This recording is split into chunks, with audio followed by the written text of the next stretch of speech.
Hello, কীরকম আছেন সবাই? তো আমরা আজকে কফি বাগানে মানে কফি কেমনে ছিঁড়ে সেটা দেখাবো। এটা হলো কফি, এইটা এটা এমভেটরে ছিঁড়তে লাগে। পরে এটা হলো কফি, এটা কাঁচা আছে, এটা পাকছে, লাল আছে, এটা কাঁচা।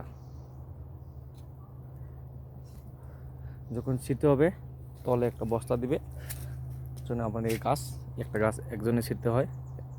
গাছটা বড় আছে, ওইদিকে সেদিক, এখানে চট পারবো, এখানে চট পারবে, ওর থামাদাম করে ছিটবে। একজন মানুষে দিনের মধ্যে 2 থেকে 3 ঘন্টা কফি তুলতে পারে। কাফির রেট হলো মানে 1 কেজি হলো হয় 3 টাকা বা 4 টাকা।